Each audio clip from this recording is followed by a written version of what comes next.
Hi. So I want to thank you again for such a great talk, and it really just made me reflect and think about how it felt like to grow up as someone that was born here to immigrant parents, and seeing, just really thinking about the sense of belonging and citizenship, and what that looked like for me growing up with in an environment where maybe I didn't always feel that way. And so I really wanted to ask and kind of pick your brain on like, what do you think that looked like across different states, not only reflected in New York City, but like in other areas across the United States?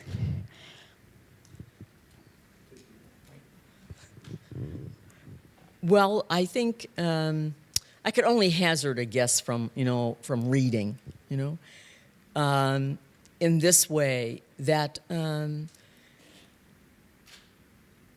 if I think about someone like okay, this is pleading. Okay, if I think about someone like Vice President Kamala Harris, who grew up in a more or less black neighborhood, but it was integrated. And her father is Haitian, and her mother is from India. And so she really was swept up into a way of feeling, I think, comfort, because people just moved along. People helped each other. And so I think there's that possibility. I also think if I think about New Orleans and the Vietnamese community, there was a lot of tension in the beginning when people came because they were very good at fishing. That's what they did, and people who had been doing this for a long time were really put out, and had to begin to think differently about what it felt like. We too often, I think, live on zero-sum games. That if I get something, that means you can't get anything, or if you get something, I don't get anything. And there's so much here that's really it's not an adequate response. I mean, it's what happens. It shows that we're selfish and possessive. But I think it can look very different in many different places. And sometimes I think it can be very hurtful for people. But I think it can also be something that can be strengthening and positive. You know, what's your experience of that?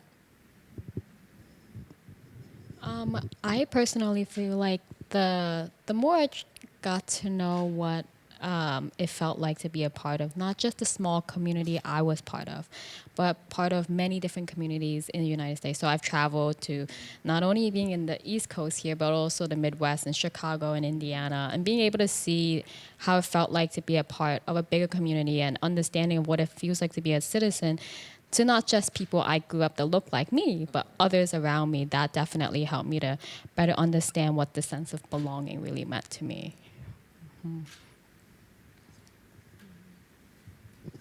Hi, I also want to thank you for your lecture. I also have a sort of two-part question on belonging. The first one would be, what would you say to like students or people who don't feel, because as you said, belonging has to do a lot with acceptance, and what would you say to people who don't feel as if they belong to the American community as a whole because of the whole institutions and systems that are placed against them? I really would want to be encouraged. I really would want to be encouraging in this way. One of when the attack on the World Trade Centers happened, I was living in Milwaukee, Wisconsin at the time, and the daily newspaper was commenting frequently on how firefighters, first responders, firefighters, police officers from all parts of the country were coming to New York to be of assistance as they could be. And many dry cleaners were cleaning these uniforms of these first responders gratis. They didn't charge them. And I thought that was really, a stirring thing of community, of fellow feeling, if you will, or what the Germans call, what is it, Gemeinschaft, or, yeah, is that? Yeah, that's it. It was like you just felt like you were a part of something, and you wanted to respond in a positive way. They did one story on a Chinese couple, Chinese-American couple who owned a dry cleaner in a pretty hefty suburb in Milwaukee area. And the woman was interviewed, and she said, well, you know, we may not look like Americans, but we are, and we feel Americans. And I was really sad because my question to myself was, what do Americans look like? This is what we look like. We look like everybody in this room. That's what we look like.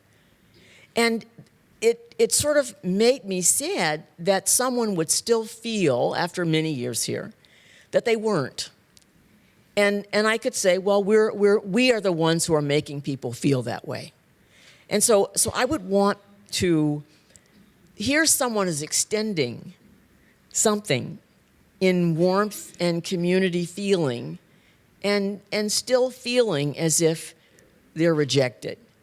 So in this sense, I think that perhaps the next lecture might try to get into the area of civic friendship as solidarity, whatever that might mean. You know, I don't quite know yet.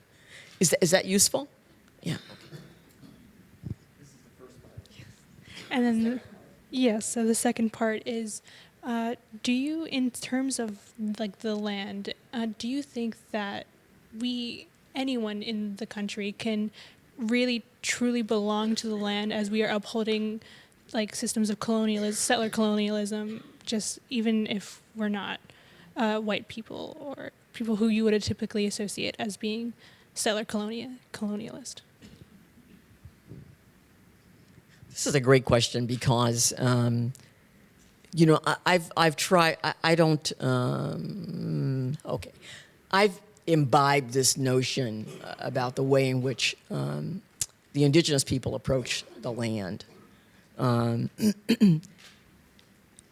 was in California last week, and I was talking with some students at the Jesuit School of Theology there in Berkeley, California. And this one woman had driven in several miles, and so someone said to her, "Where do you live?" And she lived in Sonoma Valley. So she said, when I first started out coming here, she said, and driving around, I kept looking at the wine and thinking, oh, this is all about aristocrats, and it's all about wealth. And she said, when I got to know people, I found out that they love the land, and they want to learn it, and they want to work with it, be a part of it. And so I think, yes, I think these are disciplines of the heart and mind that we can learn, respect. For instance, I don't know a lot about this, but hey, I'll hazard a guess. You're from Australia, and Aboriginal people have been trying to teach people how to cooperate with the land forever, since they arrived. And so if we would listen to some of the wisdom that various peoples have, then in fact, we might be having a different kind of future than the one we seem to be getting. I'll say this also, that one of the things I learned about art, painting in Australia on my few trips there, is that the British came with their own idea of what a tree should look like. And so they painted trees that you see in England, not the gum trees, not the eucalypt that you see in Australia. And so it means that we have to learn how to adjust our eyesight, adjust our vision, adjust our view to the place where we are. And if we can do that, which is not to surrender your values and your principles and your morals, but to at least stand where someone else is standing. And to begin to, this is very simple. I mean, it's not simplistic, but it's very simple. At least to get a sense of what they are seeing, what they are experiencing. And it's a question of developing our own empathy toward others. You know, does that make sense? Yeah.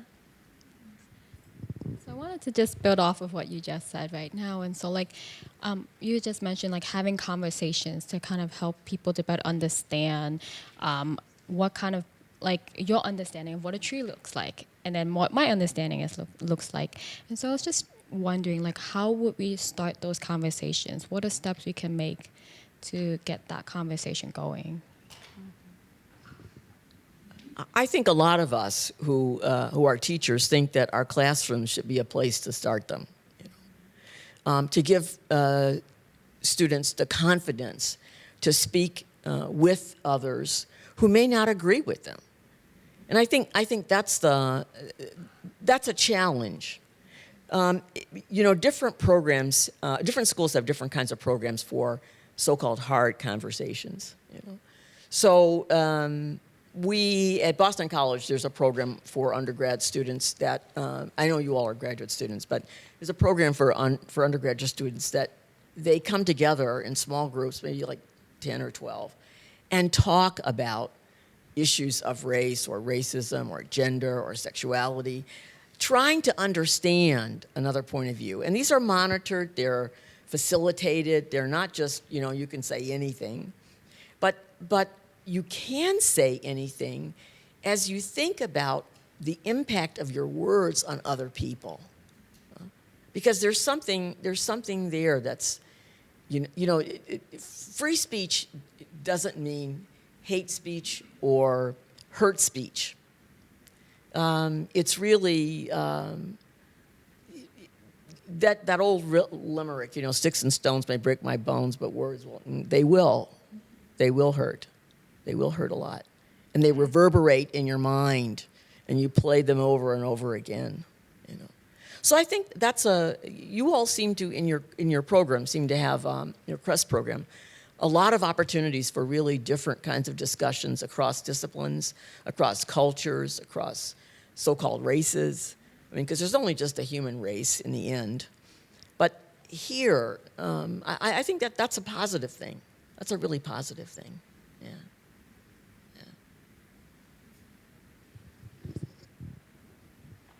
So going back to when you said that immigrants or people coming here, they absorb the racist behaviors that were here.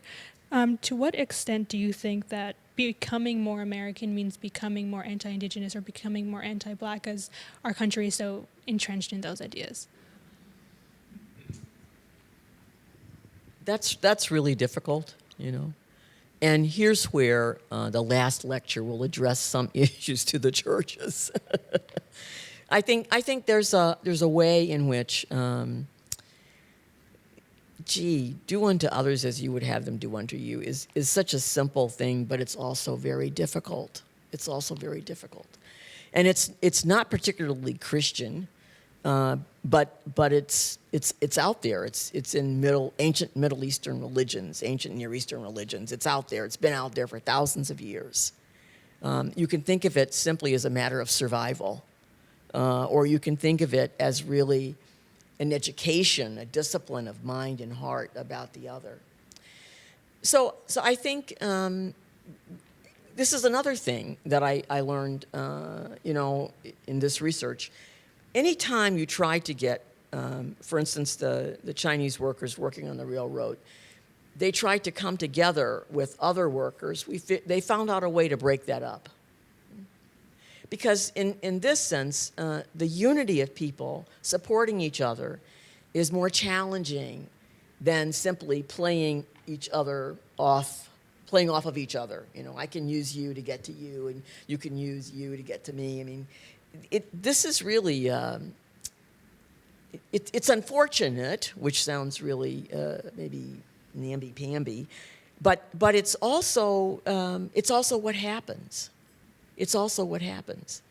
And so to figure out how we can be comfortable in our own sort of national skin, which is everybody's skin, that's taken us a while. And I guess you could say we're still a very, very young country that grew up very fast. And so there are some hardships that we haven't experienced as a country. Yes, we've had a depression and we've had a recession. Maybe we've had two of them. We've had lots of inflation. But there was the Second World War, but the First World War. But there are other internal areas, perhaps, where as a nation we might need to learn how to stretch and grow.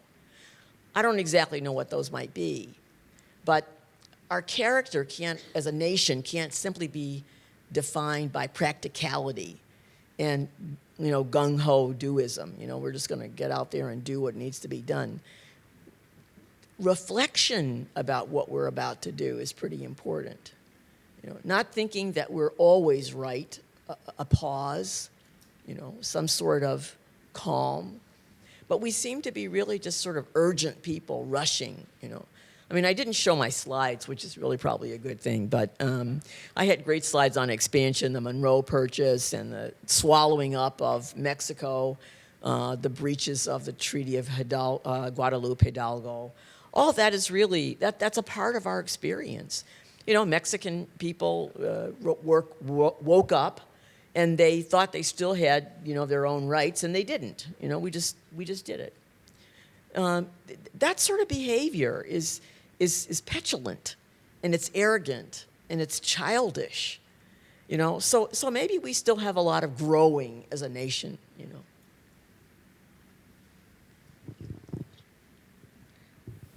So yes. So like you were saying, contrary to the Christian teaching of welcoming the stranger or the Statue of Liberty, give me your huddled masses yearning to be free, you said that America has a tendency to find a group of people and blame them or villainize them. Right now, like you said, it's Latinos. Tomorrow it can be someone else. Why do you think that this nation has that tendency, or why does this nation feel it's necessary to villainize someone at specific points in time? Maybe this should be our last. Okay, people. Okay, so I think we're no different than any other nation. People coming across borders in Europe had a very hard time, and lots of our other nations have had difficult times for sure. But I think, but I'm concerned about where I live and where I am, and how do we leave our place better than when we found it? How do we do that? I don't know why we do this. We do this because I tend to want to go at fear. You're afraid of what's different, and how do we? The only way to overcome that is by familiarity. By familiarity. Maybe not the best answer, but it's one.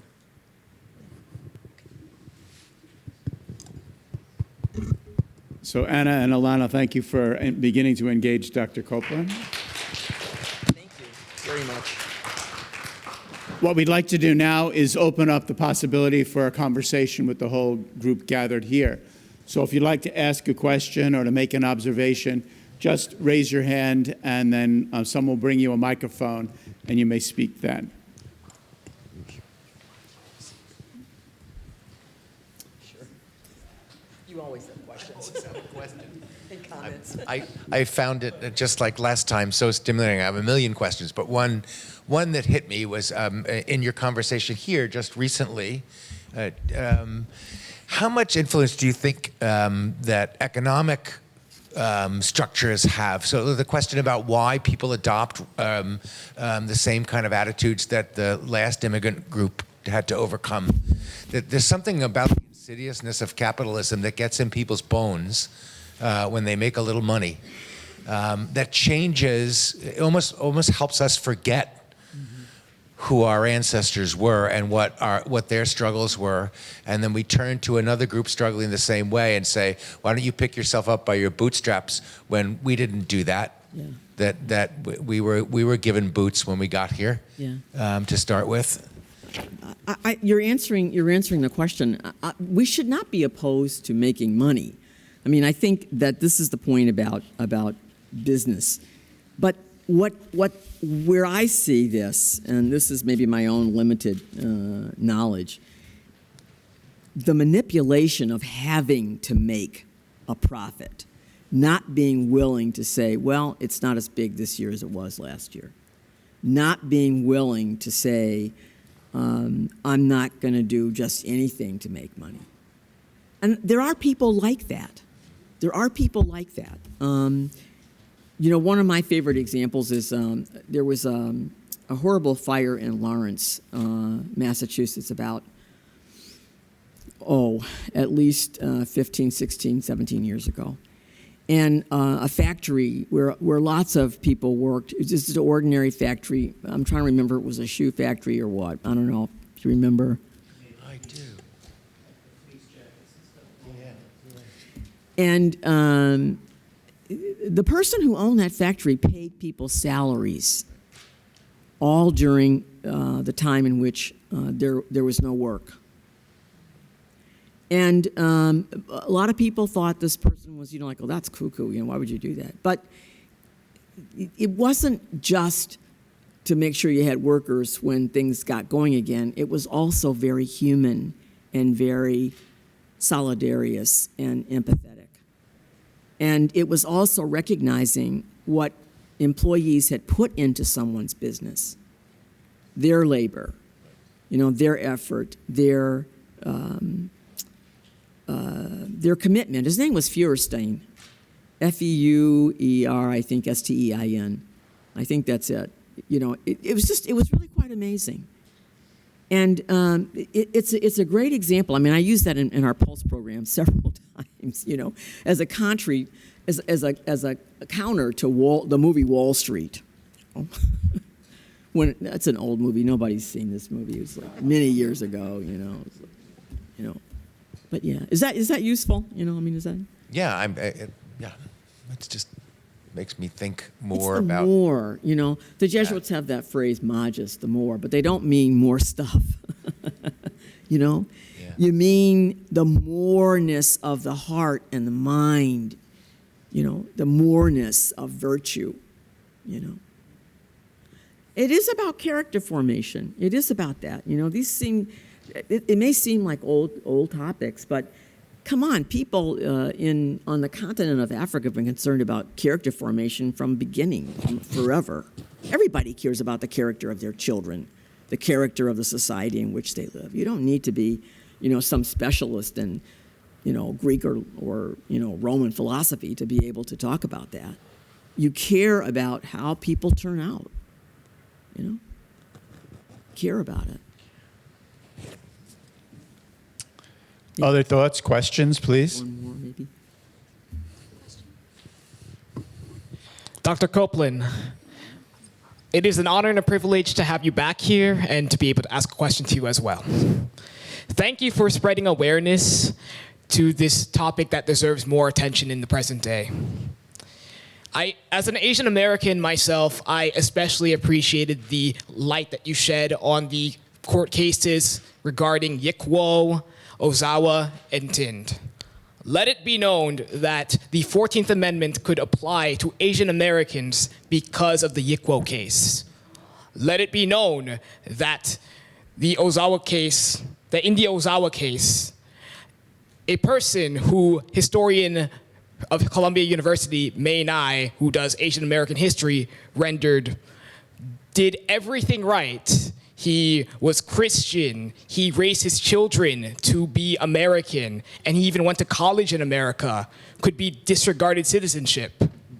And also let it be known that at least one Indian American committed suicide because their citizenship was revoked in the Tind case for being Caucasian, but not in the sense that Americans, the common American, knew it to be. The latter two cases expose how science and anthropology could be undermined to reinforce the social construct of race. And all three of these cases evince how Asian Americans have had to take their voices to the courts because they could not represent themselves through the power to vote. And now I direct this question to you, and I'd like to attribute it to your former teaching aide and protege, Dr. Rivera. I've been thinking about this for a while, and I have him right now, and I'll have him next semester because you taught him so well. And the question is as follows. Could one argue that the American identity itself is its own religion, one which pushes non-Christian, non-whites to the margins, where they are expected to rely on their own ethnic communities for unity? If so, how does this differ among different races, and does it even empower non-whites? It's a very complicated question. It's very difficult. No, truly, I think that when we're talking about whiteness, we're talking about a racial construct, not about white people, not about white individuals. But we all buy into it. Its specialness, we desire it. So it's something that really is, in a real way, idolatrous. It's idolatrous. We prefer that. I mean, we prefer that to the Jew who died for us. We prefer that to God incarnate in Jewish flesh. So it's a real challenge. It's a real challenge. I mean, I have to think more about it because it is complicated. I mean, how do different people react? You know, I mean, the thing is, we also are not only are we looking down on the last immigrant group. You know, we keep looking down on the very same people. So no matter what you do to approximate the criteria for whatever success or belonging or citizenship is, it never works. It never works. We have a Voting Rights Act that we have to keep renewing. What is that about? It's about states' rights. That's what it's about. It's about keeping your thumb on somebody or your foot on their neck. That's what it's about. And some, you know, well, okay, yeah, that's what it's about. Yeah, yeah, yeah. Another question, thought? Well, yes. So this weekend I was reading up on some of your work, and in your 2014 essay, Racism Sin, you say that there was a betrayal felt by Black people of the gospel through the indifference and the behaviors of many white Christian clergy people and lay people. Mm-hmm. So I wanted to ask, what can churches today do to stop that indifference, especially in a society and in a country that's moving more towards white Christian nationalism? Which is not church-oriented or denominationally oriented. It's more like I use the word ideology in a negative way. So it's more like an ideology. It's more like an ideology. It has nothing to do with God. You know, it has nothing to do with worship, except worship of oneself or worship of what we think of as whiteness. You know, first of all, they have to educate themselves. I mean, we were talking today about people saying, well, I'd never heard that before, and I didn't know about this until I got to college. Well, the very same people that we're talking about here, who are clergy people who work in churches in many ways, they're not educated either, and there's no place in the curriculum for that education. You know, religion takes place in as worship takes place in a context, not just in a building, but in a much wider social, cultural, historical context. And to just be ignorant of what's all around you is really, I mean, that is a sin. It's a sin against your mind, you know. And in some ways, it's a real sin against God because you really refuse to give the gospel its full due, you know. Yeah. Thank you for reading. Hey, Sean, thanks so much for your lecture. I wonder if you could say something more about the basis of belonging.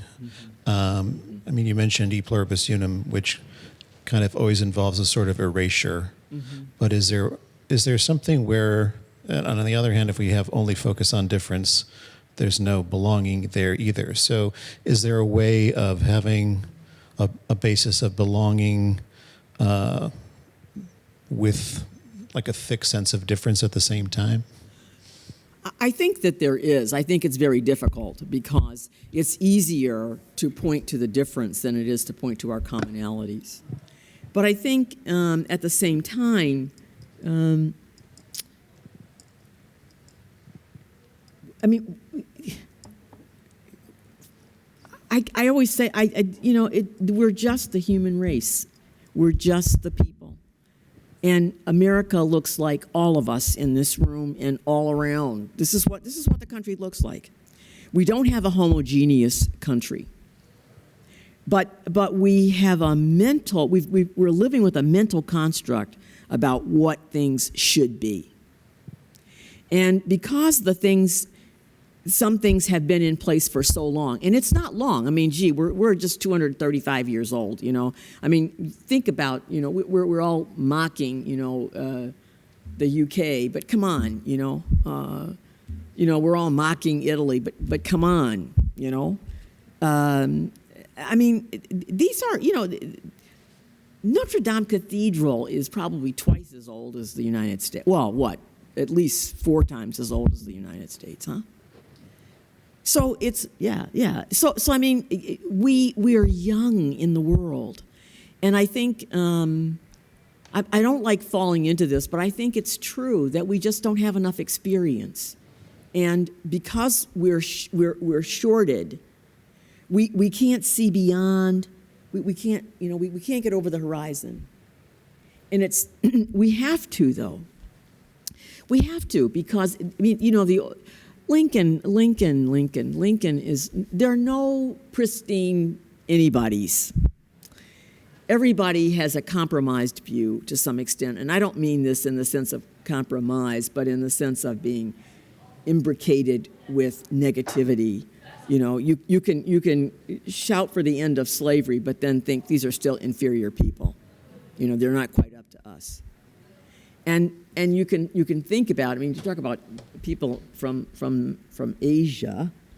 I mean, please, I mean, Indian cultures are what, 6,000, 7,000 years old? I mean, these are old people. These are old people. We're a young people. And so in that way, we're not willing to learn, though. And in a certain sense, there are some things we don't want to learn. We don't want to learn how to be oppressive. We don't want to learn that. But we don't know why people in the past acted always the way they did. This is terrible. This is, the other day, I don't know if you read this, Give Us This Day, but there was a great reflection on the gospel about giving and the woman with the 7 husbands. And it's really, it's not about being libidinous. It's not about licentiousness.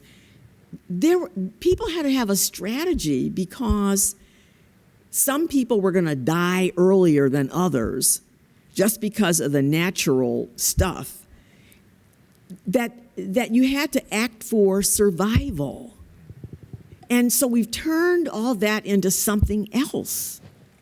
I don't remember who wrote it, but it stood out in my mind. My phone was on. I pick it up right away, but it's turned off. But I think it's like trying to say, well, let's not do that, or this is what this means. It means this because this is what we want it to mean. But to think about what people were going through at a certain period of time, this, and why they made the decisions they made. We have a great luxury of learning from so much. I mean, that we should be able to be a little bit more tentative, a little bit more thoughtful, not rushing to conclusions, not rushing to action. But that's why people call us, because we're going to get out there and do. We're the go-to people. You want something done, call them up, and then when it's over, you're picking up the shambles because, we did too much. I still think that, it's probably what you learned, along the line in your own career, your own, intellectual development is some humility,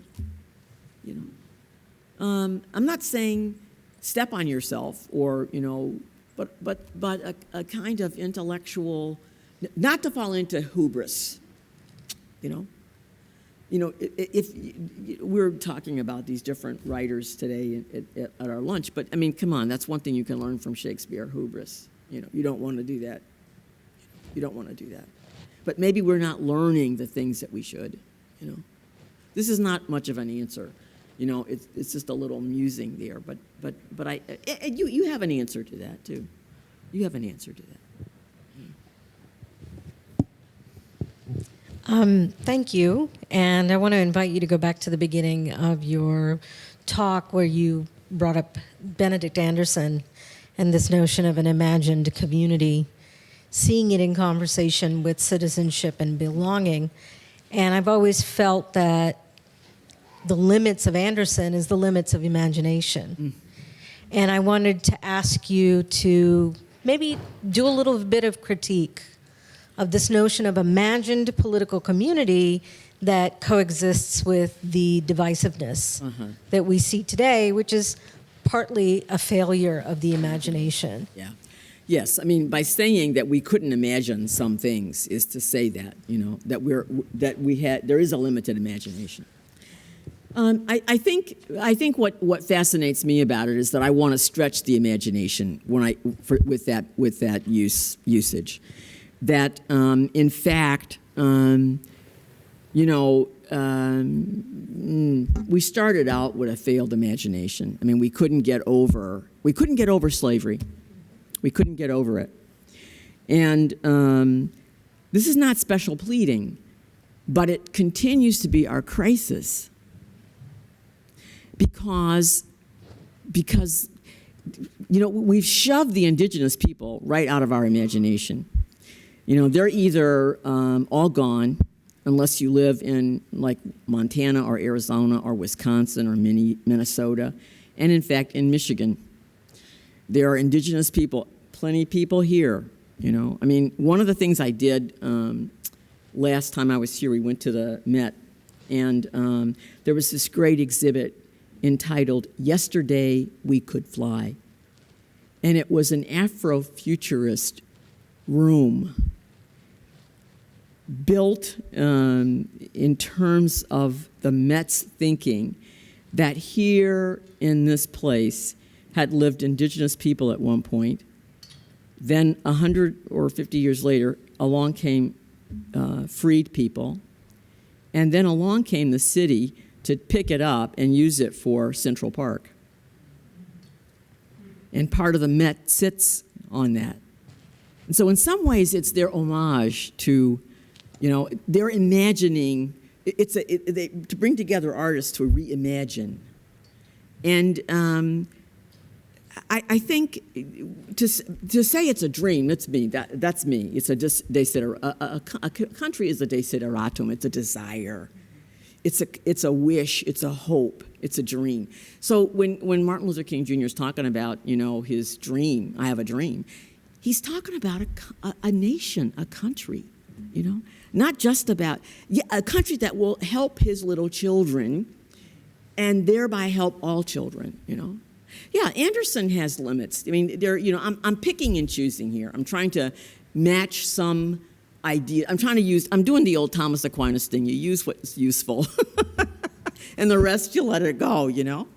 But I think you're right. There are limits to all this, and there are problems.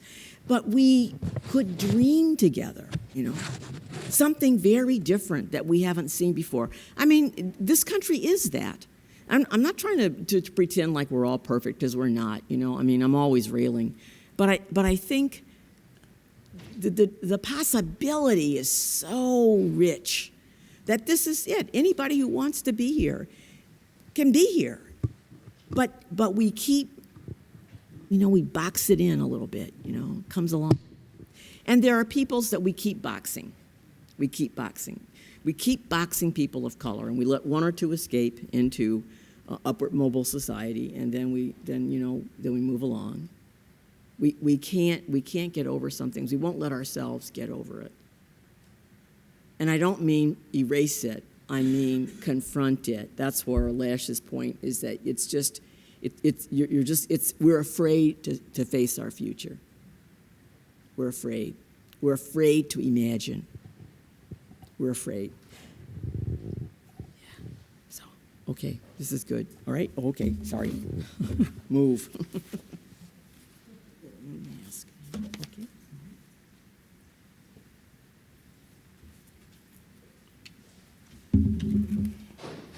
I had intended to finish our session by once again offering our students an opportunity to ask a question, but we've kind of pushed it too close to that, and a lot of our students have gone to class. So I just wanted to thank you, Dr. Copeland, once again for being with us and the wonderful words that you've shared. So thank you.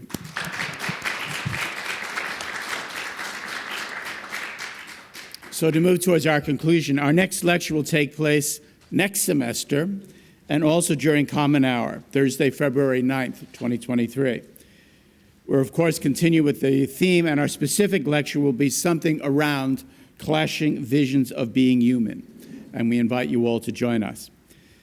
Let me draw attention to the St. John's advisory team that has brought us in dialogue with Dr. Copeland. So I want to recognize Dr. Bobby Rivera, Dr. Aaliyah Holmes, and Dr. Vidya Samanathan. They'll continue to give encouragement and support to our lecture series. As a final word, Dr. Copeland has given us permission to record her talks. So if you want to listen to it again, or if you want to recommend that someone else listens to it, please feel free. You just go to the www.stjohns.edu/Vincentian Center. And so, may God bless you all, and particularly those who suffer from violence and injustice, and please have a blessed Thanksgiving. Thank you.